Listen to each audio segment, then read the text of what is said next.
Hey, it's Conrad Thompson. Thanks for checking out the podcast here on YouTube. Be sure to hit the subscribe button and the notifications bell. You'll get a notice anytime we upload some new content. And when I'm not asking Bruce, hey, how big was Batista's?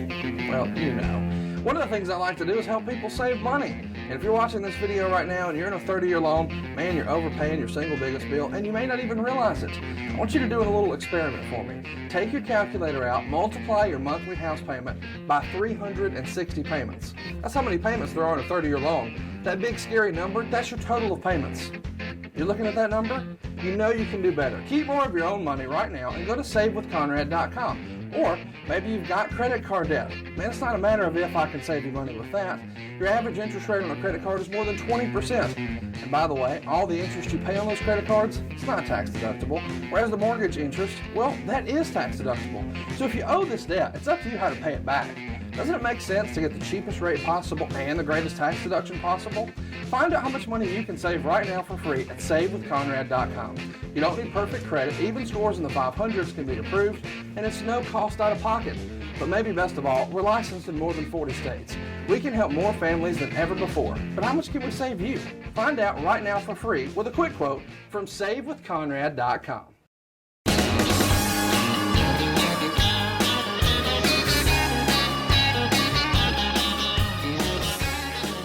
Hey, it's Conrad Thompson, and you're listening to My World.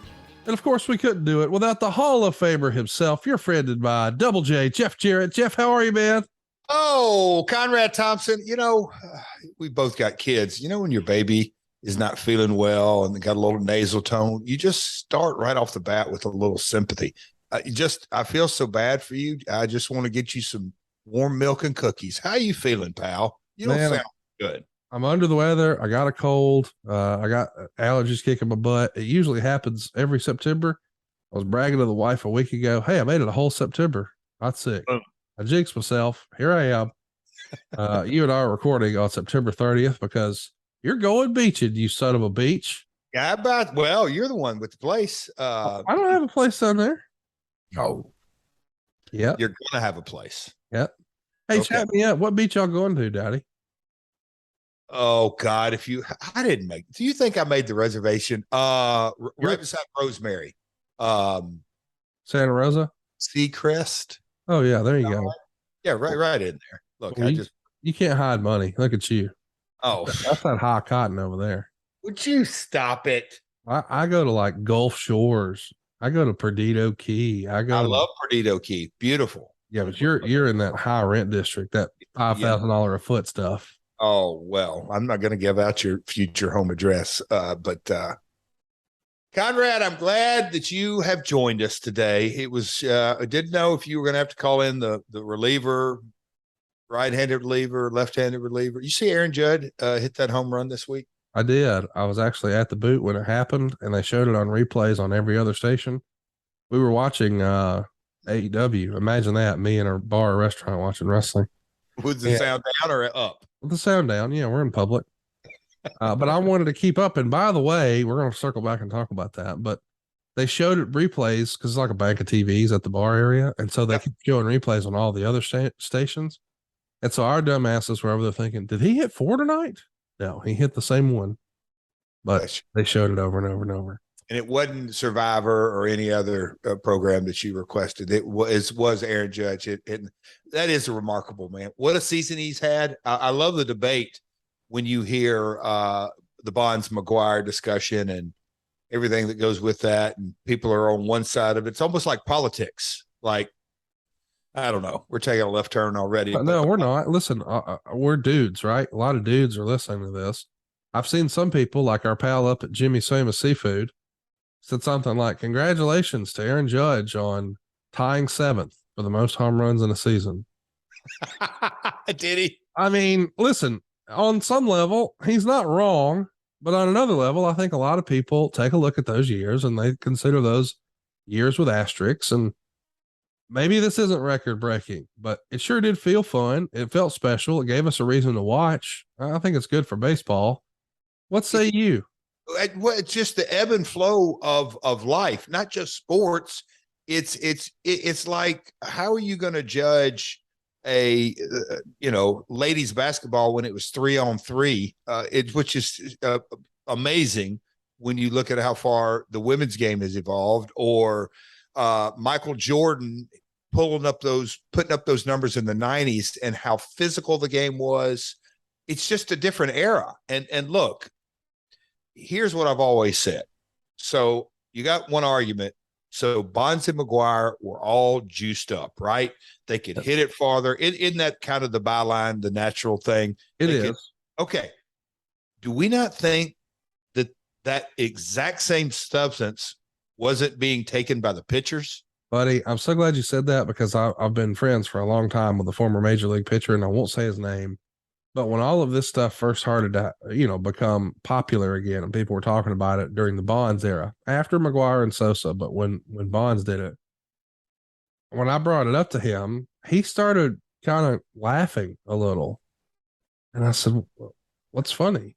He goes, "Do you not think that the pitchers were juicing first?" And I said, "What?" He goes, "It's chicken and the egg, buddy. Like, we felt like we had to do it in order to pitch to these guys, or they felt like they had to do it in order to hit off us. But the reality is it was happening on both sides the whole time. So while we're saying there's an asterisk, I have talked to players who say, well, and here's the other thing that nobody really talks about. And I don't pretend to know all the intricacies of Major League Baseball testing, but does HGH count? Because I'm pretty sure there's a lot of people in professional wrestling and in professional sports who think, well, they can find this, but they can't find that. And it's sort of catch me if you can, is it not? Yeah, that's why it's so bizarre. On Twitter, do you follow? I think you do. I think it's called Super 70 Sports. I love that account. Yeah. He's great. But every now and then he has some salty language, but there's some funny stuff. But I chuckle at the ones in the 1970s in the National Basketball Association, Pistol Pete Maravich, other those guys, and they were, let me just say, they were doing more than experiment with recreational. I mean, their lifestyle was completely different. And there's guys putting up 30 and 40 at night under those conditions. Yeah. It was self-induced, but still, it's just a different era. Now you look at a Tom Brady, at his age, but look at his skill set, and he's using his brain, and the quarterbacks are more protected. Poor Tua last night. I felt bad for him, but just all the things that go with it, but the era. So that's why, hey man, I'm a sports junkie through and through, and I thought it's really cool for Judge to hit it out. But the folks that get on their high horse and self-righteous and say, yes, you got to discount McGuire and Sosa and Bonds and all that, I just go, now, wait a minute.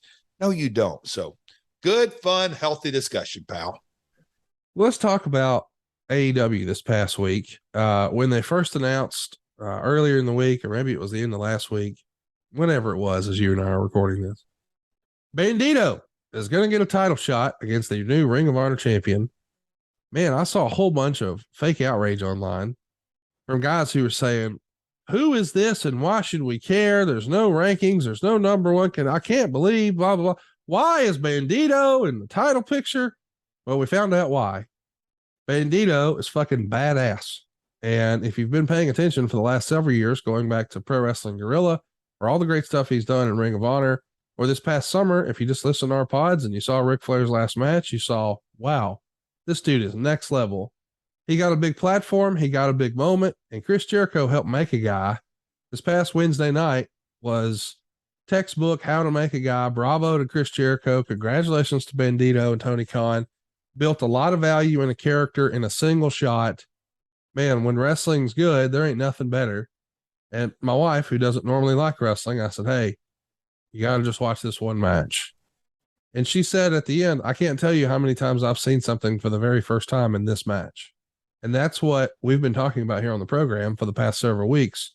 AAA and Lucha Libre offer something different. And Bandito showed the world something different. He's a much bigger star on Thursday morning than he was Wednesday night. Congrats to all involved. You asking me a question? You mean comment? A lot of things were going through my mind, all this, and we'll get to Cauliflower Alley Club in a minute, but because Lawler alluded not on the stage, but to a different story with Robert Gibson's brother, Rick Gibson, what they had to do. There's an angle in a minute. I'll tell that story if you want me to, but you don't have to, I mean, you know, my history that we've covered it, not one, but two podcasts, the Lucha Libre style.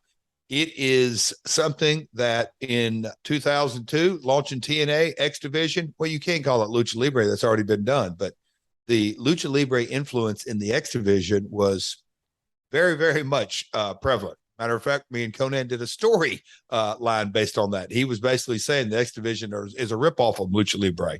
You go back to the 90s in WCW, Eddie and Ray and Super Callow and Nietzsche, Psychosis and Juventud Guerrero. I mean, we could go down the line.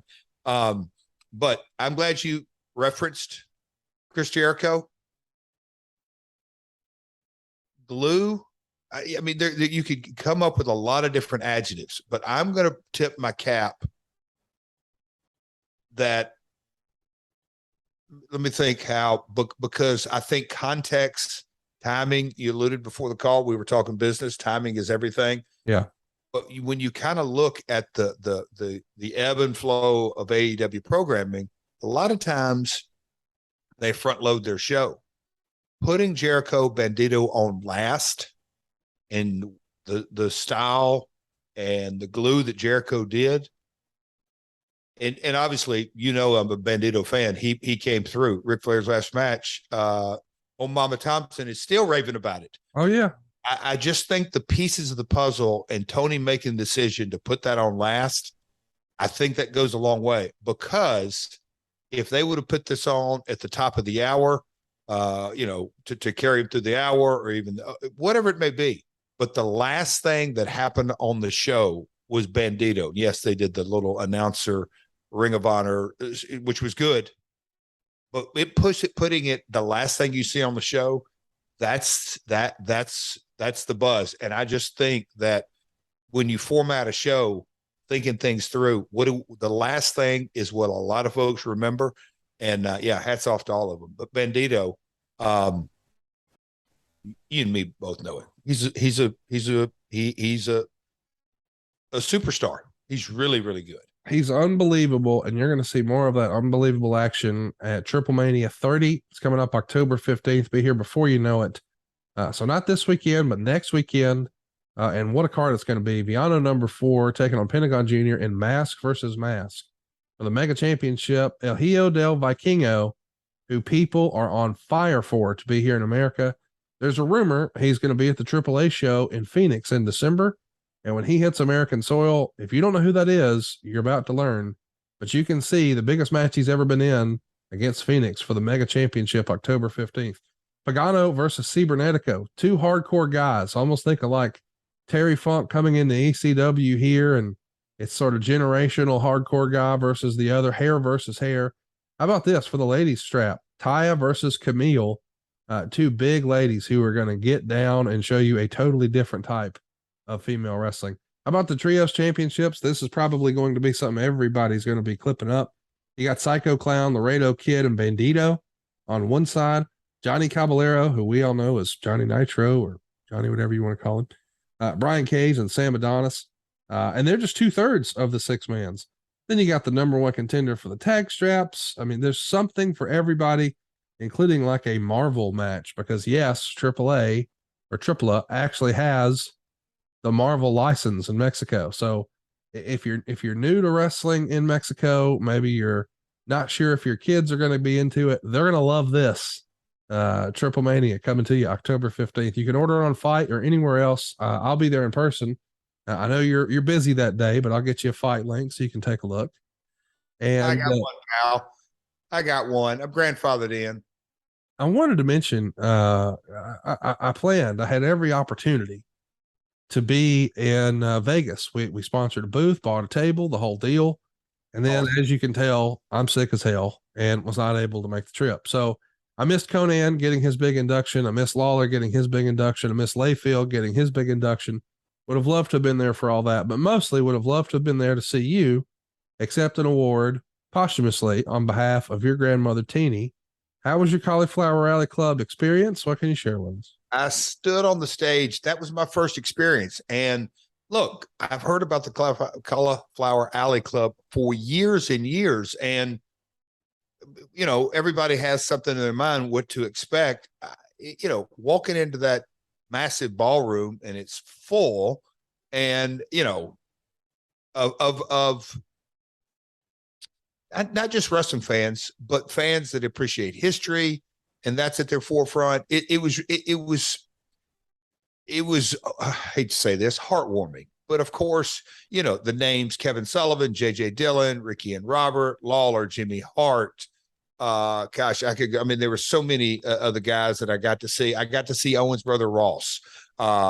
Even Karen wasn't aware. She's like, yeah. And I said, so in chronological order, it went Ross, then Diana, who was married to Davey Boy, then Owen. So Owen was the baby, but Ross and Owen were real close in age. When he walked past me and we did a double take. Obviously, we surprised each other. Conrad, it made me feel so good to have a good conversation with him, and we caught up on so many different things. So it was awesome. I don't even know where to start, but accepting that award, it goes without saying, and I said it. I don't think I'll get emotional today, but I've gone process all that. But my grandmother holds a real special place in a lot of folks' hearts. I found out, but I was aware of that. But when I went and I flew out there, Conrad, and putting my notes together for what I was going to say. And the give the speech and all that, and going through dates. She was 23 when she took that second job selling requisite tickets, and she was, my aunt, so my teeny had two kids, my dad and a daughter. So my Aunt Carolyn, she was there, and I kind of rechecked some notes, and she goes, Jeff, when she went out into the workforce, she was the breadwinner. Not only for me and your father, her Teeny and her two kids, but she's one of five kids. She's the middle child. She was the breadwinner for her brothers and sisters and her parents and kids. She was the one that had, and the theme of my speech, Conrad, I won't re-say it, but it was about responsibility. That's what Teeny, if I had to drill it down into one thing, she taught me responsibility, that you are responsible for your life, your decisions. It's on you. And she was the one out of, again, one of five that she took responsibility to provide, not just for herself and her kids, but her parents and her siblings, and to work her way out of. And I said, how would you classify your family? And I don't want to say it wrong. Is it lower middle class? Is it upper low class, or whatever it may be? She goes, we never went without a meal, but we came awful close lots and lots of times. So I said, okay, do you care if I kind of frame it that way? And she said, no, go to right. So that was the picture. And at 31 years of age, you just think about Conrad. Columbia, Tennessee, 45 miles south of Nashville, that was her town. So she was the promoter of record for Nick Goulas at 31 years of age. And in her 40s, she started running Louisville, or taking care of it. She was the promoter of record, became friends with Cornette's mom, Thelma, Louisville and Evansville and Lexington, and all through the night. Anyway, I could go on and on. I'll wrap this up. But Conrad, it was a really, really special night. I am so glad that I got to be there. I got to see Lawler, and he was a great storyteller, and he told his stories. And Ricky and Robert did a great job. And Tommy Wildfire Rich, Doug Gilbert inducted him, and Tommy's Tommy, man. If you closed your eyes and heard him say a couple of lines, it took me right back to Georgia Championship Wrestling. And he talks about timing and cable TV and Ted Turner and taking a walk down memory lane in so many ways. And, as the night wore on, there were two seats next to me, Conrad, and I'll go ahead and finish with this story because I still feel so bad about it. Well, listen, before you do, I just want to say, I know that as much fun and pride as you felt, and certainly Karen felt, just hearing everybody go on and talk about the importance of Memphis wrestling and women in wrestling, and specifically his own mother. I know for sure that your dad was just loving every minute of it, just eating it up. I mean, talking about the history of wrestling and how important it was, and his own mom your dad had to be just beaming at your elbow. This had to be almost like confirmation of everything that he's worked for in his life. And I just hate that I wasn't there to just look over and see your dad grinning like a possum through this whole thing. Well, I actually, Conrad, you think you hate it. I hate it multiples of that because the ballroom up, the tables up front, they were all spread out, but across the front row, there were 2 seats next to me. You talk about you hate not getting to see him grin like a Cheshire cat. I did as well because the 2 seats open next to me I went up and did my speech and came back. And then that's when I, literally started texting away to Karen. Call my dad. Call my step. Wait, what do you mean?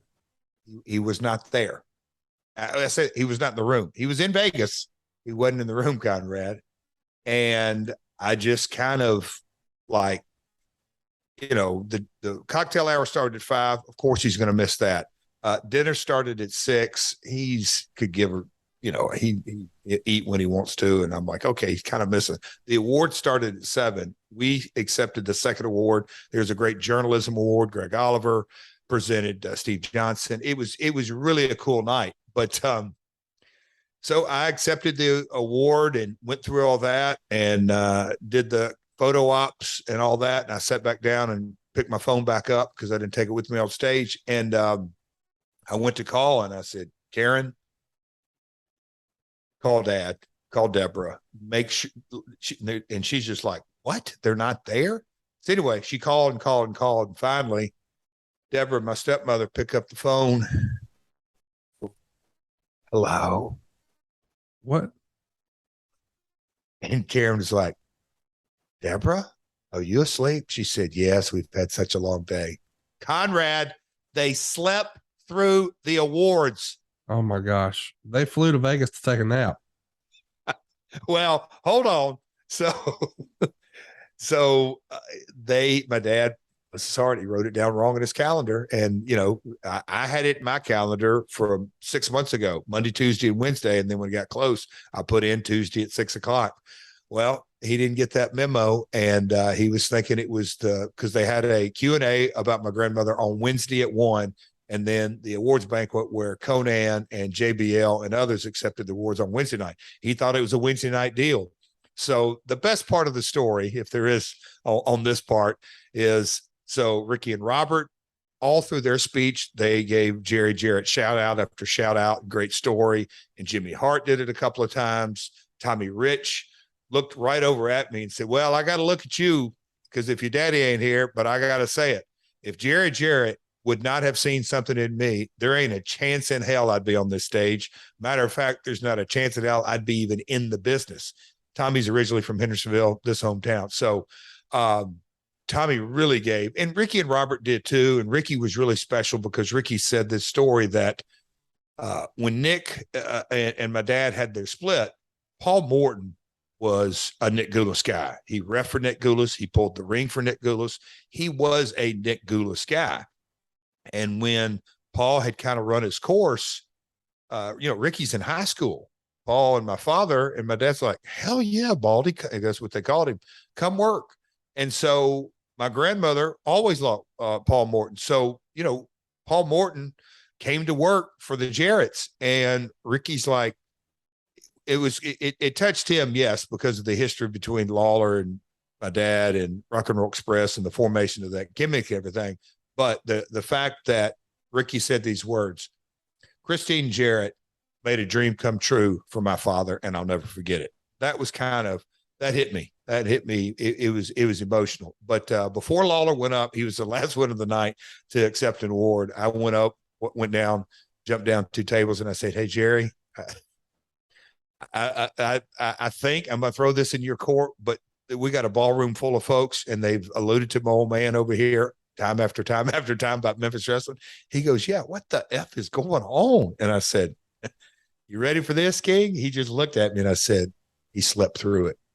They're in Vegas, but they ain't in this room. He said, oh my God. I said, Jerry, you cover it however you want. So Jerry, as you can imagine, eloquently let the room know that he was asleep, but then he went into some cool stories. And I mean, Conrad, the whole night was really, really special. And I didn't expect that. I had a vision in my mind of what Cauliflower Alley Club was.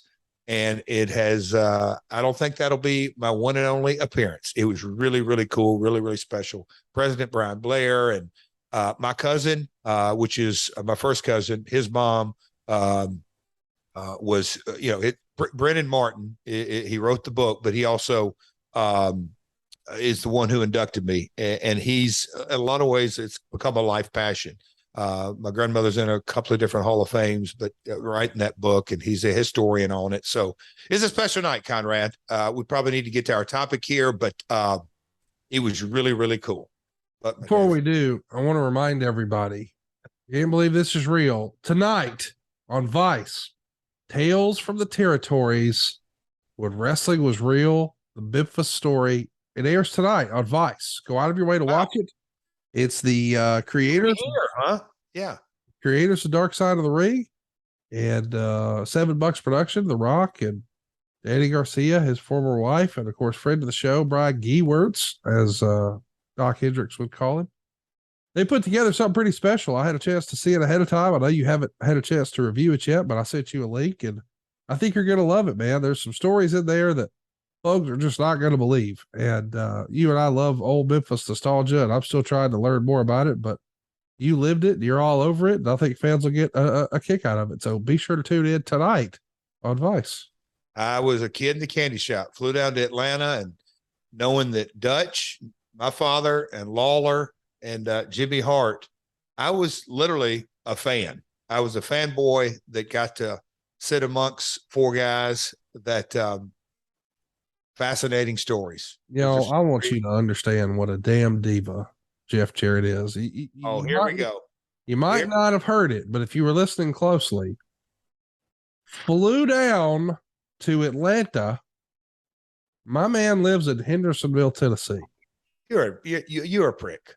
That's less than a 5-hour drive. You are absolutely an Alabama fan. My God, Jeff flew 200 miles, bro. What do you? Oh, I bet he asked for no brown M&Ms either. Look at this guy, big star. I see how it is. You got a detour. Everything was going night. You know what it is? Flew down to Atlanta. Rocky Top got a win against them Florida Gators, and now reality has set in. Hey, you talked about it a minute ago, and I know we're filibustering, and I don't feel well, and we probably shouldn't be doing it because I'm gonna peter out now. But Tua is a topic right now, and it's a topic thanks in part to a friend of the show, Chris Nowinski, who I think the world of. Had an opportunity to meet for the first time and was so honored to have the right to do so a couple of years ago at Top Guy Weekend. He stopped by. And it was fantastic to meet him, knowing what he's done for CTE and concussion protocol, not just in wrestling, but all over the world in every aspect of sporting events. And we saw Tua a couple of weeks ago get his bell rung pretty good. He was out for a series and then was back in, finished the game. The Dolphins won. But there was a moment where he got up, started running, and then just fell down. And a lot of people saw that and thought, oh, that ain't good. And then, of course, as you and I are recording this, he was slung down really hard on the Thursday night game against the Bengals. He clearly hit his head. And when they rolled him over, his arms were posed in front of his face in a way that lets you know, man, he's gone. He's out. And he had to be stretchered off. And they say he went straight to the hospital, but traveled back with the team afterwards. As you and I are recording, we don't know the latest and greatest, but boy, a lot of people are saying we should have known better. This is a shame that this happened in 2022. And this is not a football podcast, but it's Chris Nowinski leading the conversation about this. CTE has been a topic in wrestling for a long, long time. Were you surprised to see A, that the Dolphins allowed him to play, or B, the response online from seeing what we saw with Tua having his second head injury? Supposedly it looks like, and we're not his doctor, we don't know, but it looks as if he's had 2 concussions in less than a week. You know how life, and I never want to blame it on the industry, but at times it can jade you.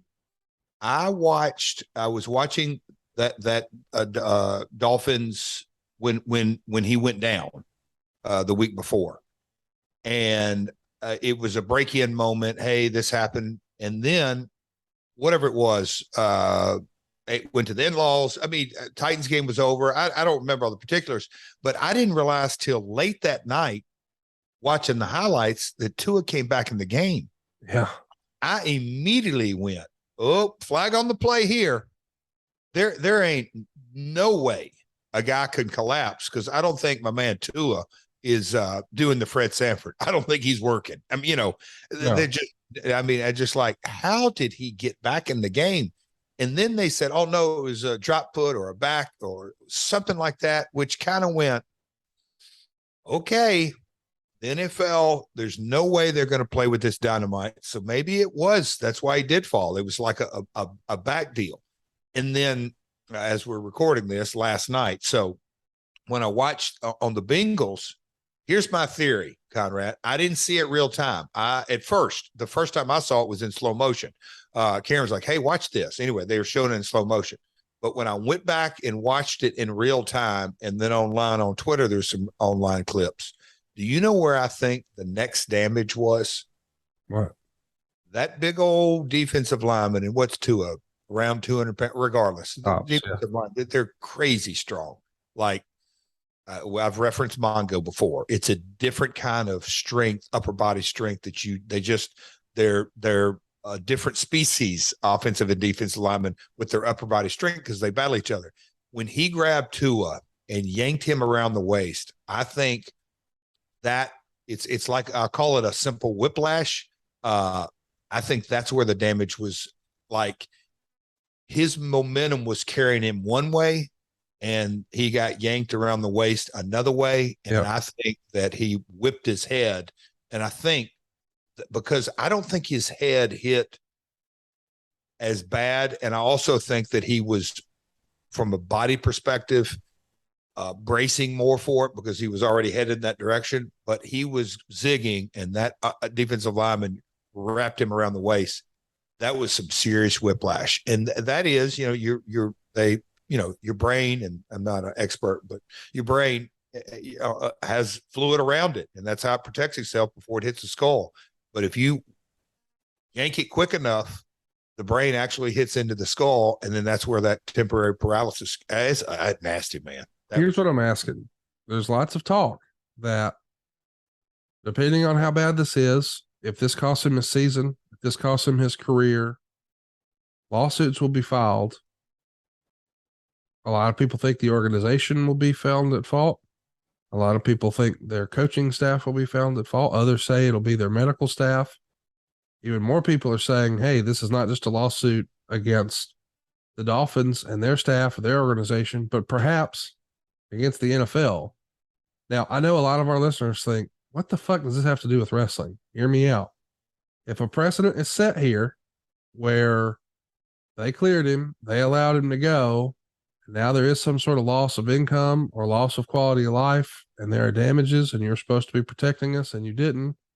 If that happens in football, it's going to be on the radar of every wrestling company in the world, is it not? Isn't it already? Well, I don't know that you can look back and say so-and-so was sued for such and such as of yet. Certainly, I think there are conversations about, what's happened and why it happened and should we do better and be better. But I don't know that there's been a payout in that regard. A payout. Okay, I got you. But I know there's been, a band of guys with a certain lawyer, and they go sue every few years. I get that. But this is so high profile. I think this is different. This could set a precedent. I'm not saying it will, but it could. Wouldn't you agree? Well, human error. So where was the human error made? Who swept it under? We're already incriminating, but if something was swept under the rug. Responsibility, accountability, teeny. Was it done on purpose? Yeah. Was it maliciously done? Was it win at all costs mentality? Or are they going to have, hey, well, this is the test he passed, and this is the test he passed. And I think human. I said it a little bit earlier, but I think high caliber athletes are, it's just they're not only genetically different, I think mentally they're different. And Tua, was he 100% honest? So I'm not trying to put it on him. I'm just saying, we don't know all, as you and I are sitting here, we don't know all the details. there's so many layers of everything. I think when you look at our industry, and you can name multiple people that have retired, or let me say this, either Bryan Danielson, Edge, Sting. There's a couple of folks that have been, nope, you're on the shelf. You no longer can participate. I think WWE a lot of times have erred in the direction of super cautious. I just wonder what the facts that will come out. How did he? I want to know how he got back in the game. Not a week ago, 10 days ago. How did he get back in that game? The facts were clear. He fell out. I mean, his offensive lineman had to come help him. How did he come back on the field? I think that if I'm investigating, which I'm not, I'd love to. Here's where I was getting to. I wonder if there will be far-reaching effects for this in football. I mean, not football, but wrestling. I wonder, like, we know. Let me back that up. We don't know, but we read online because I've never even met him. But Adam Cole is not wrestling right now because he has a concussion issue. That's what I've read. I'm not saying it's true. I don't know. I'm not trying to violate HIPAA shit. I'm just saying, I don't know. That's what I read. I'm saying all that to say, do you think that will change, like, from a wrestling approach? Do wrestling companies want to assume all the liability? Do they involve third-party companies? Will the contracts change? Realistically, once a guy has a concussion, based on the reading I've done, and this could be wrong too, because we're all still learning, you're more susceptible to get another one. And you read that enough and you realize guys like maybe Chuck Liddell, his career was cut short because he got one too many, too soon, too close together. There's been lots of conjecture about that in the MMA space.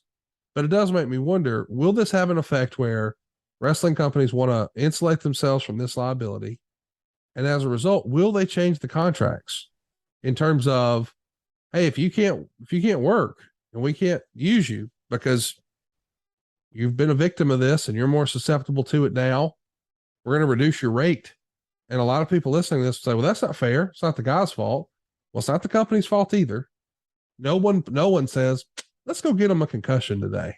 Yeah. And I think a lot of times people on this conversation online, social media folks, always approach it from a talent perspective, never from a company perspective. And I'm not saying one's more important than the other, but I'm saying the wrestler didn't intend to get a concussion. Well, guess what? The office didn't want him to get one either. They've invested money in this guy. They want him every week. I'm not suggesting that needs to change. I'm saying if you're trying to insulate yourself from potential damages for concussions and you want to protect everybody, do you measure twice and cut once? Excellent thought to ponder. Do you think it makes its way to Japan? I don't know that culture. I'm an American that believes I look at it through an American lens. I don't know. My gut tells me no. Yeah, it just feels like it's a bigger topic. Again, you and I don't live there. Admittedly, we don't read a bunch of Japanese media, but it does feel like you and I read more about this type conversation here in America than we do overseas anywhere. But I'm curious, what is there going to be a precedent set? Will this affect wrestling? How will it affect wrestling? Will it change the way contracts are done? Will it change the way testing is done? Will there be more third parties? Because here's my thing. At the end of the day, and boy, I'm going to piss some people off. There's more to life than wrestling and football. I don't want to see anyone's quality of life be permanently changed for a rather temporary situation. In the scheme of things, 10 years from now, 10 months from now, 10 weeks from now, will anyone give a shit about the Bengals versus the Dolphins that happened this past Thursday? No, they just won't. That was just a game. This is a real man's life. And I hope he's okay. And I hope he's protected. And that's not because he's a Bama boy. It's the one that's front and center for everybody to have the conversation about. But I didn't mean to cut you off, but I know that that's part of it. You accept those risks when you get into it. You know what's possible. You knew when you became a wrestler, and there's a chance I get pretty banged up here. There's a chance I get hurt and this doesn't go well. There's a chance I could be, hurt and getting around later on in life. And we've all seen those stories, and we don't want that to happen. I do understand that you have to assume the risk, but I think the promotions now, if they're sued here, the NFL and the team, I think a lot of wrestling promotions have to say, hey, could that happen to us? What do we need to do here? I just think it's a bigger conversation moving forward than it has been in recent years. Well, and I'm probably stating the obvious, but the things that, jumped off, the Owen Hart situation, lots of feelings into that. But at the end of the day, that was an accident. 100%. 100%. Draws. That was an accident. 100%. Last night, Tua getting wrapped around the waist and whiplashed and thrown to the ground. By design, that was the effort of that defensive line because he's been coached, taught, and he executed exactly what he's supposed to do. Yes, we're definitely not comparing apples to apples here. Our job as sports entertainers or professional wrestlers are state the obvious. I know you had to fill in the blanks better than I do. On the football field, that's where, they are doing everything in their power. And gosh, when you hear Peyton Manning and others talk about that, the levels that they go to protect the quarterbacks because they're the ratings legit. They're this Sunday night, Mahomes against Brady. Think about the numbers that's going to draw. Yeah. Not because it's the Chiefs and the Bucks. Quarterback against quarterback. When you start seeing these numbers come in week after week after week, I think that Tennessee-Alabama game will be the highest rated college football game of the season to date when it happens. It just is, and they're going to build it up. So the ratings driver, what is the ratings about? It's about the money. So I by design in professional wrestling, you got to keep, whether you're a curtain jerker or the main event, the object is to be able to perform the next night, the next night, the next night. Football's not that way. So I think we're having two different conversations, but I see where you're going with it. Healthy conversation, Connie. Healthy conversation. Well, listen, I want to say again, I hope that, we're looking out for the talent, and I hope that Tua is okay. And I hope that he has a Hall of Fame career and continues his path of success. And by the way, I only mentioned his name because we mentioned it earlier. I hope Adam Cole does too. I mean, I don't think we've seen the best of Adam Cole. I can't wait to see what's next for him, and I hope he's feeling good. Again, we're both not Japanese promoters. Why did you reference that? I'm curious. I'll pick your brain on this just a little bit. We're getting really well. We're not getting to Bound for Glory 07 this episode. I can just tell you that right now. The style that they work. Yeah.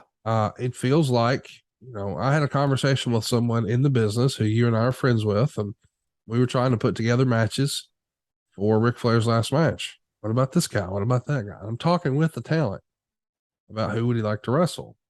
And I said, well, man, New Japan's in town, and this particular wrestler didn't want to do that.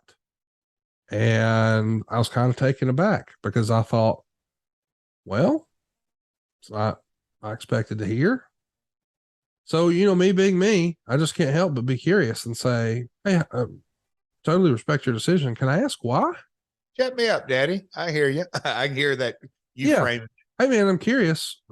Any reason why? Or can you just educate me on that? Why you don't like that idea? And he just said straight up, I don't want to get dumped on my head. I take concussion stuff very seriously. And I thought, well, no, that's a little unfair. But it was insinuated that it's sort of damn the torpedoes, devil may. And I was like, well, that's not my impression of it. But again, I consume all the big shows, but whether it's fair or not, and I don't believe it's fair, that's kind of what they look for. And I've even heard people talk about like Dr. Death Steve Williams, where he would say in interviews, man, those guys wanted to be dumped on their head. They thought it was like a badge of honor. Now, again, this was a different time. Once upon a time, guys would feel the same way about taking a chair shot over the top of the head in ECW. Oh, don't get your hands up, pussy. That's not what a real man does, or whatever nonsense. And so it doesn't surprise me that existed in Japan, but I don't know culturally. I'm still learning about Mexico. I've only been to Japan one time. And by the way, New Japan is a totally first-class organization. And I know for sure that they have protocols and steps in place and things like that, because I've been privy to cancellations and, well, this guy can't wrestle. He's dealing with that or this or whatever.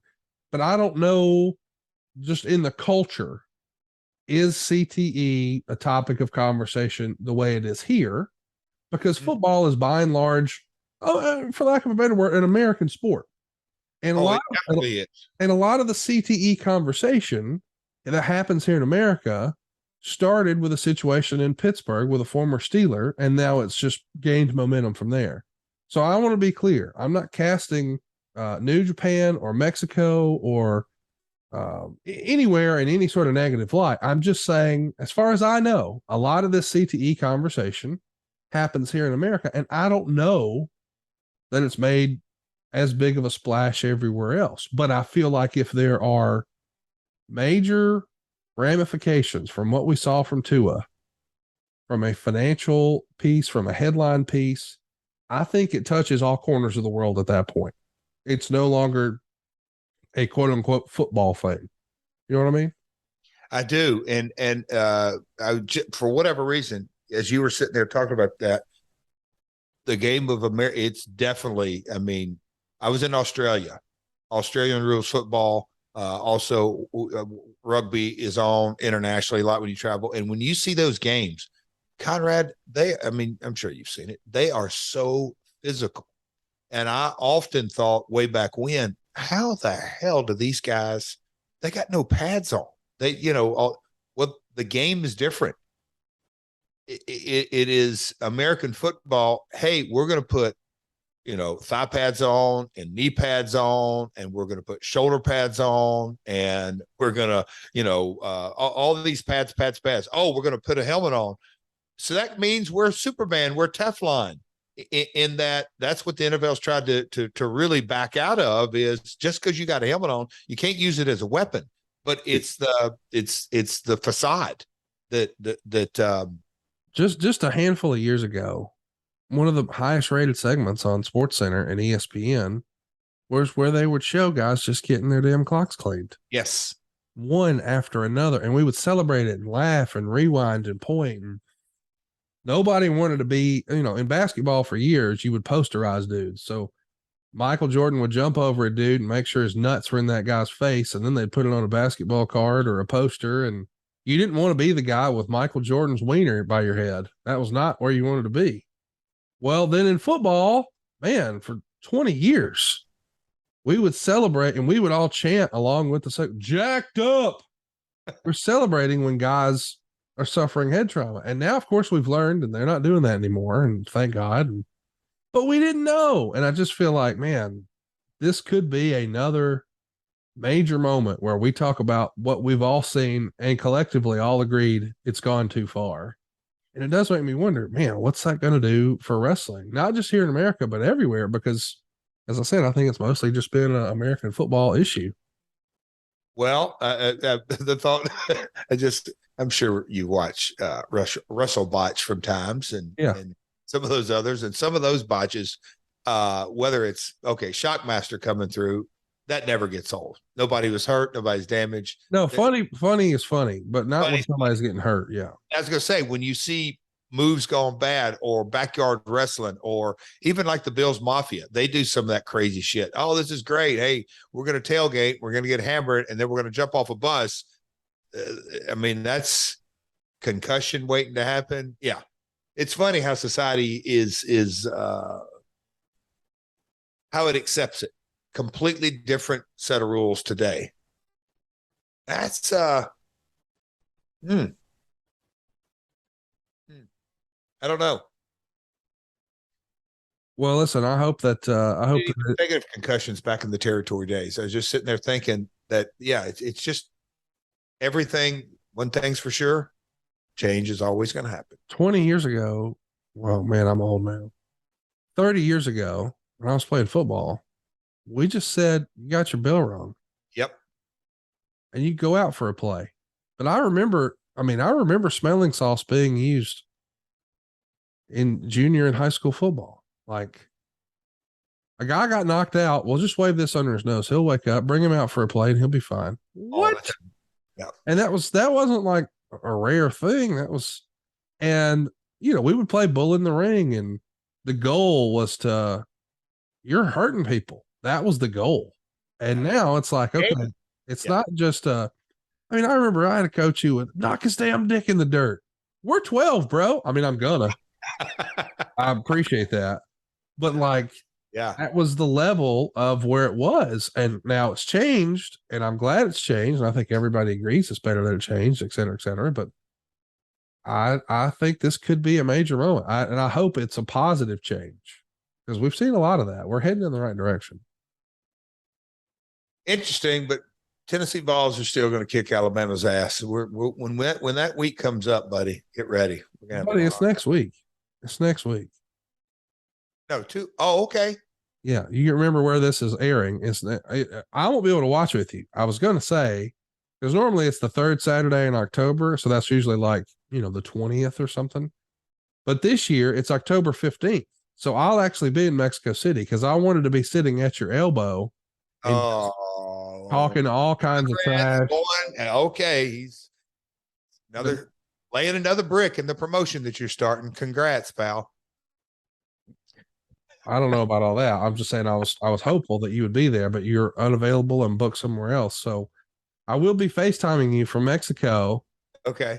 With a giant unlit cigar, which is the tradition when we stomp your ass. And I just want to remind everybody, as I'm speaking with so much confidence, that our man Cody, Jeff's lovely son, 16 years old, and he has not in his entire life seen the Tennessee Volunteers beat Alabama. He may have YouTube something from the 80s. No, we stomped. We kicked ass. When was that? Back in black and white film days. Oh, stop it. Stop it. Let's talk about why we're here now that we filibustered for a freaking hour. Before we do, though, I want to remind everybody that this is something you can watch. And for whatever reason, you and I have done some watch-alongs and chatted and had fun with some WWE stuff before. But Impact is a big part of your legacy. TNA Wrestling doesn't exist without Jeff Jarrett. And man, they got a little subscriber plan called Impact Plus, where you can see all this great stuff. You want to see a little person pull a gun on Jeff Jarrett? Well, they got it. So many great moments that we've shared through Impact Wrestling. You can go check out right now. ImpactWrestling.com/packages. Use our promo code Jeff. That's JEFF.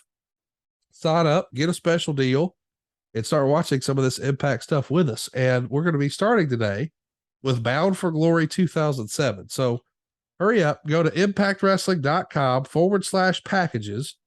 Use promo code Jeff. You're going to get a deal. You're going to help the show. It's fantastic. impactwrestling.com/packages. The promo code is Jeff. This is the biggest show for TNA. This is essentially the WrestleMania for TNA, Bound for Glory. The build, the Sting, and Angle of the main event starts on September 13th. It's built around Karen in the beginning, and her character starts to really emerge. And we're coming right out of No Surrender. Jay Lethal scoring the biggest win of his career. Jay Lethal has pinned Kurt Angle. And then he loses to Christopher Daniels on TV to set up a title match at Bound for Glory. In hindsight, was this stop and start with Jay? Was Jay ready to level up here? Or was it just not the direction we were headed at the time? Totally setting up for Daniels and Lethal. Daniels, a pillar, if you will, of the X division. And it was just, Jay had a lot of momentum even before the Kurt win. He was really coming into his own. And of course, Daniels, it's all in the setup. As I Conrad to 30,000 viewpoint, looking at this research, man, so many things started like, oh, I forgot that. And we're going to get into this. And the Karen Kurt Sting storyline, a lot of the backstage drama, which I had no idea until I went into the research that this was all this stuff was so public at the time. As the timing of all this, so some of the dark periods. Our girls had lost their mother in May, and this is September, October. As the kids I would just remember the kids going back into school that first time. Lots of juggling. It was the first for a lot of things, not a lot of fun. We went 2 hours, from 1 to 2 hours, which was a monumental day internally in so many ways for Panda and Dallas. We'll touch on that. But the setup, and I'll say the setup for Bound for Glory, it just felt like, okay, we're not going to revolutionize our programming overnight. Man, going from 1 to 2 hours was going to give so many more guys opportunities. It wasn't a cure-all, but man, in the growth process, and I knew that live events were going to pick up a little bit more and a little bit more. But it was a fun time from a business perspective in a lot of ways to be in the company. And here we are. This is Conrad. 15-year anniversary, 15 years later, and we're talking about their app. Bizarre, huh, pal? It is crazy. Hey, let me ask this. So the best of your recollection and understanding, were y'all profitable in 07? Were you making money? Yes. Yeah. We had, because, like I said, when we got on Spike, we were profitable on the 1 hour. It fundamentally shifted everything, but our budgets were so much lower. And then hiring of talent and everything that came with it. Again, action figures and some licensing situations, and our international product was growing. But when we went from 1 to 2 hours, more than doubling our licensing fee, but not anywhere close to doubling our talent at this point. It was pre-Hogan. We weren't doubling our talent budget. So yes, this is when the Carter family started making, and everything's relative, but in those days, a lot of money. So let's talk about Samoa Joe and Christian. We're building towards Bound for Glory. It's Christian, Tomko, and Styles cutting a promo on Matt Morgan. Morgan and Joe are going to clear the ring of the heels. Morgan announces he's the enforcer at the pay-per-view. But now, in hindsight, it almost feels like AJ's kind of positioned as a bit player. Does it feel like as you bring in some of these other talents, we're about to talk about how Junior Fatu's coming in, the former Rikishi's coming in, you're bringing in a lot of legacy WWE talent. Does AJ unfortunately become a victim in some of that and take a back seat? And I don't know, it just feels like he could have been the guy the entire time, but with this influx of new talent, much like when a franchise drafts a number one draft pick as a quarterback, you kind of feel like, well, paying him a bunch of money, got to use him. So down the depth chart, AJ moves. Is that right? I never looked at that way. I've always viewed AJ specifically. Yes, Daniels and Bobby Roode and Eric and others that came along through the years, but AJ was all kind of by design. Now Kurt's a different story, just in the hiring, the positioning, carrying the banner, waving the flag. But AJ, in my opinion, was always the guy. Now, whether it's Vince Russo, there were times Dixie Carter got down on AJ in a lot of ways. I know Hulk and Eric did. We could go through kind of the iteration, but AJ was a guy that, was he going to be in every main event? No. Was he ever actually going to be in every pay-per-view, every semi-main event? But it was never like, we're going to minimize him because we've got to give this guy TV time. Jay Riso, when we brought Christian in, we were very particular on how he was positioned, because the day he came in, Jay Smart, he created some momentum in his verbal skills, and we were rolling along. So this was a fun. Joe and Christian were into this story. I'll say that. So Rikishi's coming in here. Meltzer would say Junior Fatu hasn't signed a deal. They've been trying to get him in full time, but thus far he's only committed to tapings last week. He wanted to use the Kishi name he's been using overseas and on the indies, but TNA didn't want to risk WWE firing a nasty letter to them. Boy, we've all gotten those. Junior Fight 2. Did you feel like he added anything to the program here in 07? It's funny how, I don't know if that was Wade or Dave, but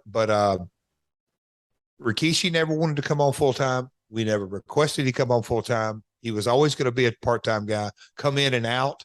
And he'll tell you this. I mean, he wanted a lot of money and we knew we couldn't afford it, but we kind of settled on what can we afford for how many dates and how are we going to position that? Because he was a box office attraction and such a unique box office attraction for WWE that, how can he use us and how can we use him? It was, an open relationship, but never a full-time deal was discussed. So the main event is a submission cage match between Angle and Abyss. And if Abyss loses, he has to leave TNA. I guess eventually Abyss gets an ankle lock on Kurt when Macias comes from under the ring and chokes Abyss with a barbed wire and then hits him in the head with a chair. He gives him a DDT on the chair and uses broken glass to cut him up. Boy, you're just totally is this Impact or yeah. This is on TV, not a pay-per-view. Father Mitchell is not with Macias here. Quote, James Mitchell didn't appear on camera. He was at the tapings, but was rushed to the hospital after having an allergic reaction to the catering. He was sweating heavily and had a rapid heartbeat and feared he was having a heart attack. He was released after only an overnight stay. Macias had to make his first 2 TV appearances without Mitchell's presence. The announcers didn't draw any attention to it or try to explain it. This is a pretty scary sounding deal. What do you remember about this allergic reaction? This isn't funny as far as Brother Jim's allergic reaction. I don't have any recollection of this at all. It could have been one of those things that had happened so quickly and they put him in the car and left. But Monday's cater, we used to go down there every other week, so Monday and Tuesday, and on pay-per-view Sundays, it would be Sunday, Monday, Tuesday. But on Tuesdays, the last day is infamously known as Taco Tuesday. So maybe there was some bad taco seasoning, but on a Monday. But I don't remember Jim. Unfortunate for Macias because Jim was his mouthpiece, but I don't recall him not being there for his debut appearances. Meltzer had this to say. There's talk about using Kevin Nash as a wrestler. Ultimately, it's Jarrett's call. Dutch Mantel is against it, feeling he's burned the company on too many jobs in the past. Russo, with his usual not caring about any history, is the one pushing for it because Nash was a star in the late 90s. Was this a big debate internally about what to do with Big Kev? It's funny how I noticed this from time to time on the research that kind of Dave's, I'll call it positioning, if you will, not just from a negative point of view but just kind of his positioning. Look, I don't think anybody was vehemently for or against Kevin. And look, there were some times that Kevin, there was a couple of matches, but anyway, it wasn't a big to do. I think that's what I'm trying. It wasn't a big to do. I always thought, Kevin, NWO, his stature, his run, he's got something to add. We're not asking him to go out and have a 20-minute X Division match. What can and can't you do? So, but I just don't remember this being a big issue at the time. Next week on Impact, we're going to see Macias destroy Eric Young and Shark Boy before backing down from Rhino. Ron Killings is going to beat AJ Styles when Pac-Man spray paints AJ in the face. So moving down a little bit more for AJ. Sting takes a restraining order on Karen, probably not the first one she's had, so she wouldn't get involved. Power move there by your baby. Go ahead. I just think it's funny. Here's a baby face getting a restraining order on a lady. Yeah. Christian is going to beat Junior Fatu. AJ is going to interfere and help both before they get a stink face for their troubles. You ever take a stink face? I didn't ever. I took it from Dusty last pay-per-view of WCW. After all those burritos, yeah. Yeah, exactly. Classic TV. I don't think I ever took the stink face from Kishi. All right. At the September 27th show, Team 3D defeats Shark Boy and Sanjay. The Motor City Machine Guns beat Jimmy Rave and Lance Hoyt. before they're attacked by Team 3D. And then finally, Sting and Macias brawl in the main event segment. Kurt's going to attack Sting before Rhino runs in to go after Macias, which leads to Abyss returning. A lot going on here. And the report from the Observer is at this taping, several TNA wrestlers, including Homicide, Hernandez, Sanjay Dutt, Chris Sabin, and Alex Shelley, have talked of leaving. Management has asked all of them to stay until the 2-hour show starts, saying they'll get more TV time at that point. A few of them are interested in working in Japan. It's also questionable how long Killings will be staying. He's only committed through the Pac-Man Jones angle, which ends at Bound for Glory when Jones's contract expires. Jeff Jarrett's going to make another play with Tennessee Titans to allow Jones to wrestle and actually do something at Bound for Glory. If Jones is allowed to wrestle, believe it or not, there's at least a decent shot they would extend his deal. If he's not allowed to wrestle, I don't see an extension as that deal ends with the Atlanta show. So talk to me about this. How upset were some of these players just with the lack of TV time? And is that the way you would just sort of not pacify them, but explain the vision? Hey guys, I hear you. I know you're frustrated. At this stage of the game, the names that Sanjay, which it goes without saying, our friendship through the years, but Sabin, Shelley, others, there were so many guys that were just so super frustrated. They wanted to work. So you can't really get upset at guys for wanting to work, but they also wanted paydays. I mean, look at, the AEW situation. Obviously, we're on the outside looking in, but those guys, they're not complaining about money. They're complaining about TV time. Yeah. And want to be on the air. Well, it's really exactly the same set of circumstances. And our taping schedule, guys were wanting, hey, can you help us get over to Japan? Can you help us do this? Can you help us do that? It was, and me and you have documented this very well. And, you can go to Impact Plus and kind of look at the difference just as the product grew. But, that 1-hour show, Crash TV in a lot of ways, it was just a challenge to get guys TV time in meaningful ways. But there wasn't any I don't recall like this big revolt that people were coming in and saying, all right, by God, if you don't put us on TV, we're out of here. I don't remember any of that.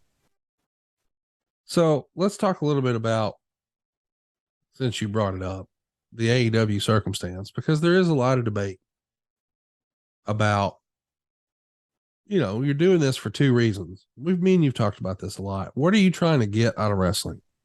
Are you trying to make as much money as possible? Are you trying to work as little as possible? Or do you really want to be a wrestling star? Do you want to live out your dreams? And I think it's cool to try to have the best of both worlds, but ultimately sometimes it comes down to you gotta pick. And for years and years it was, well, you can be independent and work whenever you want to, against whoever you want to, wherever you want to, and have creative control. Because that's what big on the indies is like. You can say yes or no to whatever you want, and they'll pay for your travel and they'll pay for your hotel. You can negotiate all that. So you could say, hey man, I want Delta first class. I want to go on last and I want to go over against this guy. And that's the way a lot of the indie business can happen. You're in more control. It's different when you went to work for WWE. If they want to send you developmental, well, guess where you're going. And if they want you on Raw, guess what you're doing. And if they say you got a 7-minute match, guess how many minutes you got. And if they say you're in segment 2, I reckon you're in segment 2. So you would sacrifice a lot of that creative freedom. And in exchange for that sacrificing of the creative freedom, you probably get more money. And guys had to make that sort of concession. They had to pick one or the other. Make as much as I can or be in as much control as I can. But you sacrificed some of that control when you went to work for WWE. Now, having said all of that, I wonder when we hear some of the frustrations, and again, you and I are saying this as folks who are on the outside. We're not there. I don't know what's really being said or what's really happening. But we're reading that there's some frustration from some of these guys that, hey, I'm making a bunch of money, but I'm not being featured as well as I'd like to be. And I wonder, an old timer like Jackie Fargo, who was the king of his own domain, he was the top draw in Tennessee for years and years and years, the inspiration for the Lawlers and the Jarretts and on and on and on. But he was probably also doing it because he made a good living. Where would he land on that? Would he be glad to be you mean I only have to work 2 matches this month and you're still going to pay me a whole bunch of cash? Or, man, I got to be on every TV. I'm a big star. Because it's hard for me to reconcile how an old timer would think about that. Because the old timer in me, or that I've heard, I'm not an old timer, but I've heard old timers say, hey, kid, it's all about the money and the miles. Kurt used to say, you get in, you get over, you get out. I hear that. And then I also know that in the 90s, boy, there was a lot of political jockeying for, I want to be the champ. I want to be on top. I want to be in the last segment. But those guys would say, I wanted those spots because I wanted to make the most money. And now the pay scale is so crazy because you're no longer paid on the house. Like forever and ever, the income was based on where you were on the card. And I mean, if you didn't work, you didn't get paid. And how was the house? And now it's all guaranteed money. So to compare is really unfair. Jackie Fargo was never afforded the opportunity to wrestle twice a month and make a bunch of cash. That wasn't the way that worked. But it does now. How would his old school mentality apply to today's circumstance? Okay. Good question. Believe me, I've kind of. You thought about it? Well, I've for sure thought about it, but I've observed it all. At the end of the day, it's literally red ink, black ink. How do you, I mean, it's money and miles and all that being said. There is legitimacy to the mindset is if I'm not on TV in A slot, B slot, C slot, whatever it is, then in nowadays that renewal that comes up, okay, not, I need to get over on TV and okay. So it's not chicken or the egg. It is about money and miles and to get the money, it's about getting over on TV. So nowadays, to get over on TV is not an accurate statement. It's really to get over. If you get over on social media, you're going to be you are going to get on TV. You have a brand that and I tell guys when I do seminars, before social media, you had one outlet that the promoter controlled. You get on TV, you're going to be on TV and you're going to have 3, 5, 7 minutes and you better utilize that. And you better be damn sure when they put the pen to paper to write the next show, we want to use this guy on TV again, or same with a independent show and all that. So you now have the ability through social media to control your brand, even if you work for a major company, much more so than you ever have. What I don't understand, Conrad, is this. There are certain individuals right now that if you Google their name, it doesn't come up of a move they did or a character development or this or that. They're complaining about not being on TV. So, hey, let me bitch over here and wave this flag and tell people that know, and more importantly, tell a lot of folks that don't have a clue, hey, I'm not on TV. So does that make sense, Conrad? Let's shine a light on something that's going on in my career. Okay, so then the logical thing is, well, why aren't you on TV? Well, the promoter doesn't want to put you there. So are you going to blame the guy who's writing the check? It kind of boggles my mind. But the Fargo answer is simple. It's about money, but how do you get money? You get over. Used to say you get over on TV. Now it is, how do you make money? Get over. Oh, I'm not on TV. Okay, then get over on social media. Jeff, there's a thing around the office that I'll say every now and again. And I feel like, since we're talking about all these folks who maybe aren't happy with their lot in life right now, they like their character, they like their coworkers, they like their bosses, they like their income, they like their work schedule. They just don't feel creatively fulfilled. And I get that. I understand that.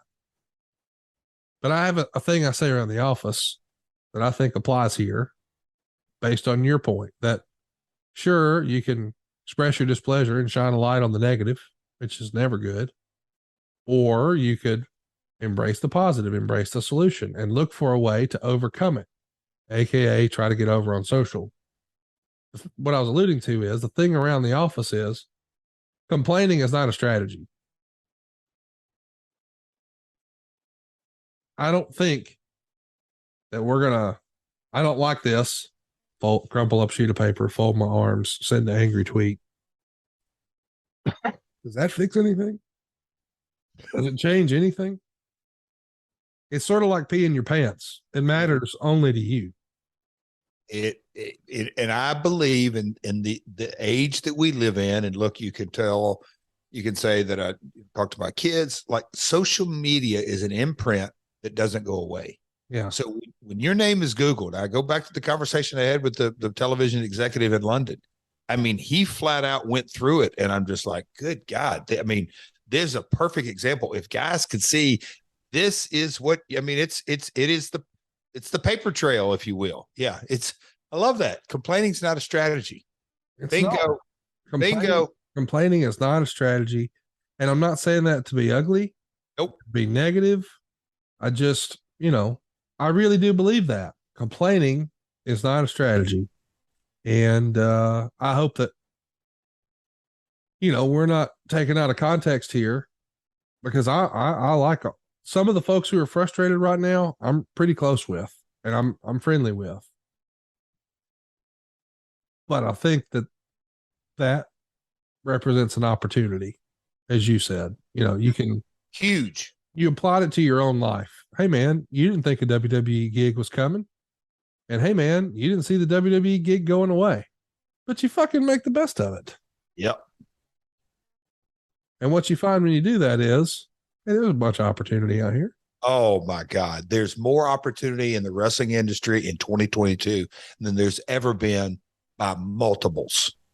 Well, that'll do it. 36 years and counting. That's the truth, pal. A lot of the adjustments that are made in business and in life that make a big difference are just 2 millimeters one way or another, right? It's not a major adjustment. So you're saying, let's make a 2 millimeter adjustment from not bitching or whining or complaining, and instead invest that time, effort, and energy instead of stomping our foot and folding our arms. Let's go get over on social media and make it to where they can't ignore us. I literally am baffled at the brand strategy that some talent utilize today. I'm baffled. Do they not understand? Never. That's a good question. So I'll cut you off. Finish your question, because I'm probably going to ask your opinion on this. Well, I just want. Do you think they don't understand how the decision makers put together a card? Why they do it? Do they not understand the decision making process? Do they think it's more diplomatic? It's more, I don't know. I mean, I could see how, because you're trying to curry favor with the audience, right? And you're trying to get a groundswell. Years ago, let's go back 10 years. There were guys going to WWE shows holding up signs that said Cesaro section. They were trying to get behind their guy and let the audience at home and the powers that be behind the curtain know, we like this guy. He's our guy. That we're sitting in his section. We came to see him. I could see that strategy. And I wonder, do you think the talent who are taking that approach that you disagree with, and I'm not saying it's the right or wrong approach. What the fuck do I know? I do mortgages and podcasts. But you're saying they should instead get the audience behind whatever it is they're doing, not let's campaign for change and appeal politically. Ask that again, because a thought just came through my head. I'm going to give you something that happened. Oh, go ahead. I'm not asking. I'm just asking. Do you think the talent understands that? I feel like a lot of the folks who are frustrated right now are fair in venting their frustration. I get it. I understand it. I legitimately do. Like, on some level, you could go make a living at a variety of wrestling companies, but you maybe went to this company or that company because you had in your mind's eye the way this was going to go. You and I say this all the time off the air because it's my motto in life. The key to life is managing expectations. And these guys had an expectation that, well, if I go to this company or that company, my career and my week-to-week life will look like this. And now it doesn't. And they're frustrated by that. So they could, I guess, go two ways. I don't think they know that second option is an option. To get yourself over on social media, it is a 2mm pivot because they've all been so used to, let's get ourselves over on TV. But if you're not given the opportunity to be on TV, it's sort of like the chicken and the egg, which comes first. And you're saying, no, there's another path here. Get over on social media. They won't be able to ignore you. I mean, for lack of a better word, Danhausen yourself. Danhausen got over online and got signed. That's what happened, right? Yes, I was going to say, I was on a call overseas. I mean, it was in London. Had a conversation Tuesday of this week. During the call, Zoom call, so visual, this guy, well, heck, it's like you, Conrad. What am I thinking? During podcasts, you will Google and pull up facts quicker. And this guy was doing this because we were talking, I'll go ahead and say it, we were talking different talent, all this. He literally goes, oh, wait, what's this? Can you get, so the age of instant information is readily available. So what do you want the message? Donald Miller, story brand. What do you want your brand telling the world? Do you want to be saying, I don't get the fact that I'm going to wave this flag and tell the whole world I'm not getting TV time? What? I don't care whose fault it is or isn't. At the end of the day, you're shining a big shiny light on something that's not productive for your brand at all. I mean, at all. There's no upside to that. So the flip is, I love the Danhausen deal, but to go back and you can equate it to every generation, just like we talk sports and Brady in one generation and Jordan in another, and Pistol Pete schooling everybody and people, them drinking, a case of beer after each game, but the next night Pete goes in and drops 40. It's a fascinating story on how things are going. But years ago is Lawler, and Lawler was told one of these stories at Cauliflower Alley Club. Guys that would go to these spot shows and would start getting over, you go, oh my God, listen to the people respond. And here's the adage. And we've done nothing with this guy, which means they hadn't shot him an angle with him on Memphis TV on Saturday morning. They just put him out there in a 3-minute squash match and he's kind of getting over, but all of a sudden you see people at the picture table and you've got a line a mile long. They go to the ring and the girls are screaming and the guys are cheering and they're getting, and this guy can work. Oh shit, we got to do something. I mean, the babyface, the territory was down, and Lawler knew Rick Gibson could work. This is Robert's older brother who was in a car wreck and cut his career short. They knew they had a guy, and all of a sudden Lawler went out him on TV and he was kind of an unknown. Lawler started bouncing all over. You can be made in an instant, but you got to plow the ground to get there. Rick Gibson did it in his day. Nowadays, these guys that aren't necessarily getting the opportunity, don't get on this road and go in reverse. You've got 24 hours a day, 7 days a week to perpetuate your brand on social media. Go do it.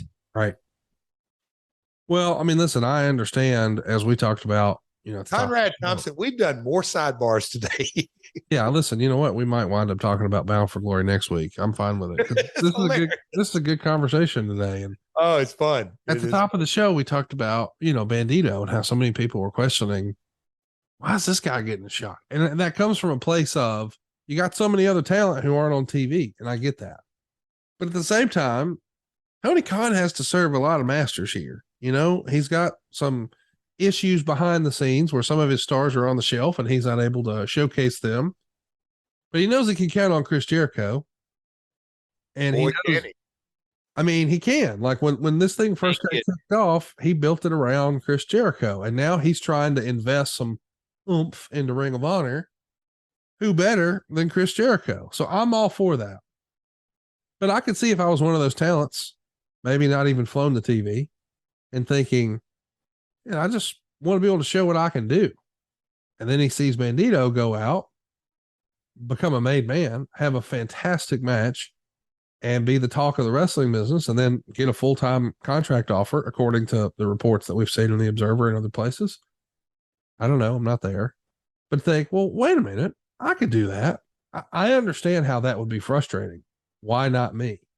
And I heard a guy in the wrestling business this past year say, as a former talent, I used to think about me, me, me. Now that I'm office, I have to think we. So when you think about we, I get why, okay, we do need some oomph for Ring of Honor. Why wouldn't we make Bandito a Ring of Honor wrestler, feature him, make him with Jericho? That all makes sense to me. I get it. But I could also see where it's like, hey, wait a minute. We were going to do that with me a year ago, and then nothing really happened. So I could see both sides of it. But to your point, you got two strategies about it. You can kick your can down the road and bitch and whine on Twitter, or you can go get over on Twitter. And here's kind of the oxymoron or the reality or the ironic side of this is it takes an ego to get over. That's the reality about it is. But I like to say it takes an alter ego. The real kind of nuts and bolts of this is take wrestler A who may not be getting the opportunity. It's very, very difficult. And I speak this from a load of experience, but it is very, very difficult to look at the man in the mirror and say, what is my role? I can't control this outside circumstances. I can't control that promoter A, B, or C has to, answer to this network or to this budget or to this top talent or whatever 15,000 other stories and realities are. What's my role in it? Like, what can I do to control this? That's really, really hard, especially for a guy in their 20s or 30s to kind of look inward and identify what can I do to get better. That's really, really it starts, Conrad. You know that. We've talked offline and all kinds of stuff like that. And I've got a lot of experience of rationalizing, justifying, minimizing every excuse in the book on why this did or didn't happen. The reality is you got to look inward first and then go take, as Tony Robbins says, massive radical action. Get even more from the hottest new podcast going, My World, with Jeff Jarrett over at adfreeshows.com. Let me get granular here for a minute, folks. Not only can you get the entire My World episode library with 0 ads, new episodes come your way each week early, ad-free, and on video starting at just $9 a month. We've also got tons of exclusive My World bonus content waiting for you, plus unique interactive experiences with your old pal Double J. You get to jump on and ask Jeff questions, and if you joined us in Chicago this year for Top Guy Weekend, you got to hang out the entire weekend. 100% the best value in all of wrestling. Strut on over to adfreeshows.com right now to sign up. He takes a lot of heat for it, but Raj Giri of WrestlingInc.com a few weeks ago maybe tweeted a list, and I forget who I was on the list. But the gist was the folks who have quote unquote gotten over the best on AEW are folks who have used more character work than in-ring work. Oh, I didn't see this. And the big example was MJF. That MJF is without a doubt one of the most compelling characters, without a doubt one of the most highest rated segments every week, without a doubt has a ton of attention, fanfare, reaction, heat, whatever you want to call it. But it's not because he's doing crazy in-ring matches. Don't get me wrong. He's a fine professional wrestler, but it's his character work that's really shined through. And I think you could even go back and take a look at what Becky Lynch did when she was hotter than all get out a handful of years ago, pre-pandemic. And yes, it was what she did on Twitter, but she developed a lot of that. I mean, not what she did in the ring, but she developed a lot of that on social media. She became effective at using social media for her character. Yep. I just wanted to contextualize what you were saying earlier about, hey man, if you can't get over on TV, get over on social media. And I'm sure a lot of our listeners who maybe are in the wrestling business would say, how the fuck am I going to do that, Jeff? There's no wrestling rings on Twitter and I'm not booked anywhere else. We're not, okay. You're not talking about in ring. You're saying your character work.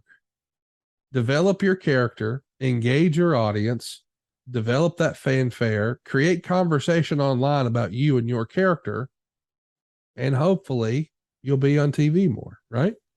Bingo. Don't engage in politics and don't engage in religion. But other than that, create as much engagement as possible. Conrad, that's why you're the podfather. Because seriously, without that follow-up, I probably get hate tweets. No, I'm kidding. Well, but no, I'm just saying realistically. No, you hit it. And I'm glad you said it because it has nothing to do with the Hurricane. I just say but hang on now. I want to explain because I felt the need to say that because we talked about how Chris Jericho helped make Bandito. We didn't say, but Bandito didn't show us much of his character. He showed us what he could do in the ring. And now we have a reason to care about Bandito. But now that he's got that platform, I, like you, hope he does start to double down on some social media. Let's learn more about the Bandito character. That's what it takes, in my opinion. When you go back and you think about your great Austin Rock moments, how many of them are what they did in the ring, and how many of them are all the gaga around what they did in the ring? It's all around. You think right now, I love me some Mick Foley. Yes. Conrad, at some point, I want to see you dude up. But that's kind of the thing you guys got going. But when you think about a silly sock, oh my God, that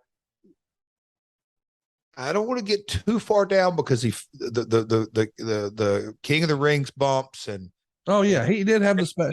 There's so many different in-ring components and the funk and all that. But when you think of Mick, and this is your life segment and the in-ring talking there, but when you go around the horn and you are out making money selling hard tickets, and I saw it night after night after night. I was on those cards. When Mick Foley, just like Jerry Lawler used to do, dives into his tights and pulls out a chain if I'm Lawler, or pulls out this white sock, that is the emotional connection. And now you've got Bandito, great analogy, the glue of Jericho, and gave him the platform, and now Ocho Jericho, and he's always evolutionizing himself and everything that goes with it. And look, Bandito tapped out, and so listen to the words out there. We're talking about Dito this episode. He tapped. So just winning and losing, it isn't the end all be all. Yes, it matters, but it isn't the end all be all. But now Bandito has got to take that look. And what is a Bandito in Hispanic, and how can you create some memes? And I mean, there's so many different things. I'd love to be in a room with him and say, hey man, let's throw 100 ideas on this whiteboard today. Now we're not leaving here until we come up with 100 different ideas for you to do on social media. And the room would probably get uncomfortable and we would order Uber Eats probably 3 times. But once we got 100, all we need is about 3. That'd be fun to do. It would be fun to do. And, you know, I just wanted to add some context because I know we talked about the light that got shined on Bandito, but now that he has our attention, it's up to him to keep that momentum going. If we're going to hope that these days, now more than ever, you know, I understand that once upon a time, and maybe this still happens. I don't know. I'm not there. Once upon a time, you show up at the building at 12 o'clock. Some guy in a tie comes over, hands you 3 sheets of paper that are highlighted and stapled together and says, here's what you're doing tonight. And then you do it. And then you go back to your hotel room and then you make the next town. And then you show up to the building and they say, okay, it's you and Kofi and y'all got 12 minutes and he's up. Okay. And then, but it's the in between that matter, right? It's what are you doing with all that other time? Yes, you're probably getting your diet dialed in and planning for food on the road. And yes, you're working your ass off out and you got a personal trainer for the first time at 55 and look better than ever or whatever. But you're also trying to use this vehicle you have because so much of the wrestling conversation, even the genesis of AEW, was born off of social media. Like the whole way All In became a thing were a series of tweets with Dave Meltzer answering questions about what was possible or not possible and Cody responding. And then one thing leads to another. And they announce on social media they're running a big show called All In. And they promote it on social media and YouTube. And it sells out immediately without TV. And that gets everyone's attention. And now AEW is a thing. AEW was born out of not having a television company. Like AEW, when they announced they were a thing, did not have a television deal.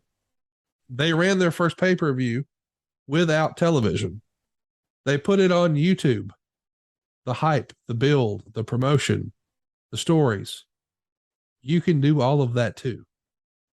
I say that because we just did that for Ric Flair's last match. Not even closely comparing the two. There's no comparison, my God. But I'm just saying what we're doing. And I'm 55. So that's building block one. If you two old fuckers can tell a story on social media and YouTube, everybody can. And I really do appreciate that you said, hey man, take a different approach, because honestly, and I mean this sincerely, that wasn't something I would have thought of. Now, I am friends with somebody on the main roster who last year was pretty frustrated with their spot and said, hey, you're pretty creative. What do you think? Blah, blah, blah. I said, well, what if you did a series of skits and vignettes and put them on YouTube? Well, I don't think they'd let me do that. Well, if you put it on social, everybody sort of lives on social. Why don't you just do it there? And there was lots of talk about what that could or would look like, but it's character stuff. It's not matches. So I just wanted to add that context to a lot of guys get over in the ring. And I hear you, but the way to really make people want to see you in the ring is they've got to care about your character. And it's the old adage in sales, people don't care what you know until they know that you care.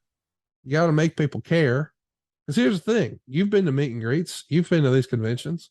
Danhausen has a line a fucking mile long. What's your favorite Danhausen move? Ask any Danhausen fan. Oh, when he puts the curse on them. Y'all, that's character work. And Mick Foley to this day is selling athletic socks. This is a guy who did every crazy move in the history of wrestling.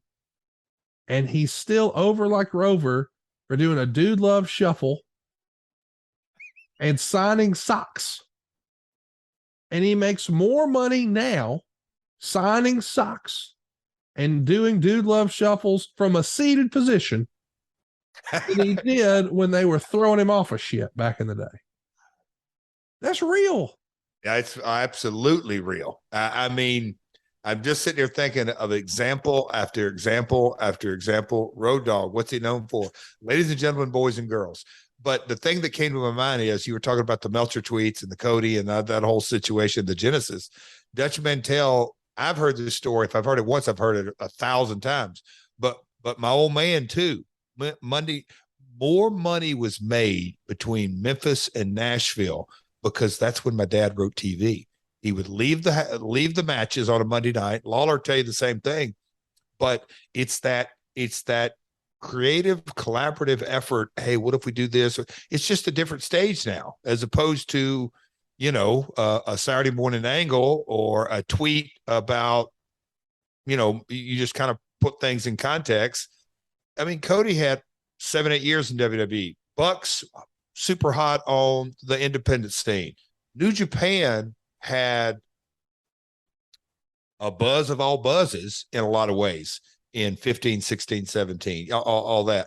So it's all in kind of you're taking a step out and viewing the industry and saying, okay, I don't have to tell you, I don't know if you're much of a TikToker, Conrad, but that platform is today. Now it may change. The creators on TikTok are blowing past Twitter and Instagram as far as monetization. So it's really a TikTok star. And I'm getting in a rabbit hole, but I've got I bet I've got 30 pages of different notes on different ideas. The next star will come from social media. And I'm talking about Cena hasn't been replaced, in my opinion. The next star is coming from social media. Well, and listen, Becky's run when it got crazy, and to that point, I mean, even the give the women a chance, Divas Revolution, Women's Revolution, like all of that stuff, born out of social media. The Daniel Bryan, yes. AEW just as a whole. I mean, look at the rise of Eddie Kingston. By the way, Eddie Kingston's been doing the same shit you see on AEW right now on the independents for 20 fucking years. You know how I know? Because I saw it. Yep. The difference is he had one opportunity on TV and everyone started talking about it on social. Yep. And he kept that momentum going and he's still doing it. And I'm just so happy for his success. but to use a JR thing, he maximized his minutes on TV. Yes, sir. And then he kept the conversation going on social media, and he's continued to maximize his minutes. But I appreciate that we're in a unique time in the business where, back in your day in the Fargo era and whatnot, all of your money was based on how did the ticket sales go? Where was I on the card? You're paid as a part of that. Now you're kind of paid to not work anywhere else. We want you to be here on our program and be a part of what we're offering, and we'll holler when we need you. But if you want to be needed more, we got to get that fan demand up. And if they're not writing it for you on TV, what's wrong with maybe coloring outside the lines a little bit, doing it on social? Character wise. Another thing, I'm just sitting there thinking, I don't know how many years ago it was, but just the conversation. And now I saw Brandon Thurston and the ratings, but they have the YouTube views rating. And look, I'm not saying Wrestler X over here, you're going to go get 1.2 million views. You got to have a machine like a WWE or an AEW. You got to have the brand behind it and all that. But you can get traction. Don't discount Taylor Swift. Unbelievable talent, set records. And I think she was still in her teens when she responded to this way. How did you really start things? MySpace. And you go, what? Yeah. This is how far back it goes. She responded to every person that would comment on her music on MySpace. Toby Keith, I'll never forget that. Toby, you got any advice for me? We're here at the first show of TNA, June 19th, 2002. Toby, like going on, we're going to do this. I appreciate it. I just kind of wanted to create a little sentimental moment for me and my bud. Hey, man, you got any advice on building this brand? Yep, Jeff. And I'm giving it a real quick synopsis. Know your fan base and earn them one at a time. That's always, that is such a staple. It's a quote that I'll never forget. Know your fan base and earn them one time. It still rings true today. Well said, Jeff. Yep. And, you go back and you look at even a company like Pro Wrestling Tees, they've become a juggernaut in wrestling. How many TV commercials you seen for them? It's social media. And they've created a lot of revenue for a lot of guys with their help because they've promoted it effectively through social media. So I don't know how we got sidetracked today. Of course, we were hoping to talk about all day. We got sidetracked. It was a good show though. Hey, I had fun. And by the way, I want to be, let me say this. I want to wrap this up or try to put a bow on it. We are not, or I am not being critical of anyone who's frustrated with their place in wrestling. Like, anybody who's been paying attention to mortgages knows that rates have freaking doubled this year. I'm pretty frustrated with that. But there's two approaches. We can try to adapt and figure out, all right, what's a new approach?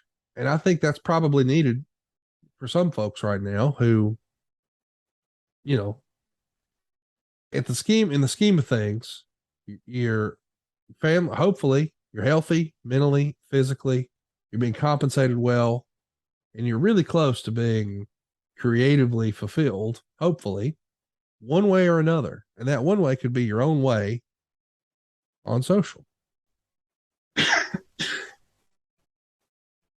Well said, Jeff. I mean, Conrad, I wouldn't have seen that. I'll be honest. Like I came into this conversation saying, hey man, the old timers would probably say, just shut up and get paid, but that's not really why they got into it.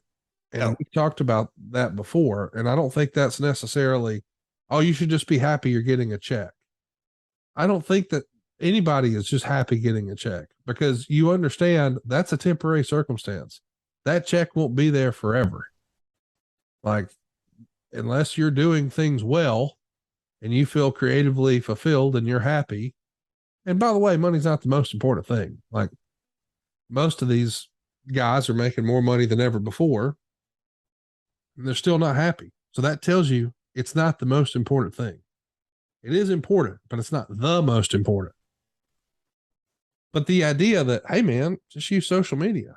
You're exactly right. Like, MJF does it well. Becky Lynch did it phenomenally a few years ago, and that was responsible in large part, I think, for the way her character changed. You know, Conrad, I love my quotes. Maybe aggravate you from time to time. Sometimes it aggravates, but I'm just a big believer, and you can slice it and dice it any different way, but I'm a big believer, and I'll just, every problem is really an opportunity to reinvent yourself. It just, that's the reality. I hear you that I think, savewithdoublej.com is probably put on pause, but hey man, maybe there's a different way for us to sell mortgages, but no, it is. Life's going to throw curveballs and all that kind of stuff. But I'm going to go back to how you kind of were putting a bow on this. If you think for a minute I'm pointing a finger at anybody, because I'm as much or more talking, my brain's talking to my soul in that, look, my summer internship, I had an opportunity to view that one of two ways. In reality, what a blessing in so many ways. If I could go back to May, sitting this exact seat and the conversations I was having, April and May, and then all of a sudden I get a call from somebody and, hey, you want to do this? Yeah. Oh, okay. All that was put on pretty much pause. I go do this 90 days, 100 days later with SummerSlam and Ric Flair's last match. And now what the stuff we're talking about is, look inward, guys. That's what I'm trying to help. I'm going to say is, I ain't pointing fingers. I'm literally trying to help, because there are guys out there with unbelievable talent that have an opportunity because some of them have massive followings. I mean, they literally have all the tools in their toolbox. Just go to work. Let's contextualize, because sometimes, I know, as you like to say, the story behind the story, and I have gotten pretty good at speaking Jeff. You're great at it. let me speak Jeff and translate what you just said in my country Alabama speak. Can I do that? Roll Tide. Boys and girls, I, Jeff Jarrett, was working on a whole bunch of shit. Some shit I can't talk about on this program because we're not ready to release it. But some of it's overseas, some of it's international, some of it's domestic, some of it's video games, and some of it's with this fat guy who's not on camera today because he's sick. And I had to effectively put all that on pause because I got a really great offer. And that fat guy once said on this very program, hey, sometimes you have to give up a little bit of control, but you sacrifice that in exchange for a pretty good payday. Well, I did that for 90 or 100 days with the WWE. And then when that payday went away, I just dove knee deep back into everything I was working on before. And it turns out I'm more excited about that than I was with the decision I made to sacrifice for the cash, because there's more opportunity and I'm just happier and more fulfilled creatively doing what I'm doing now. So the grass ain't always greener. You're going to make some choices, and some choices will be made for you, but how you respond to that is up to you, because you were pretty damn excited pre-WWE. It wasn't too hard to get back excited, and now even more excited than you were with the benefit of having seen the other opportunity. Well said, my friend. Well said. Well, listen, I hate that we didn't get to Bound for Glory 2007. We talked about a lot of the current wrestling stuff. We will do that next week. I'm sure that's going to frustrate Derek, but yes, we will get to Bound for Glory 7. I want to know what you're going to title this episode.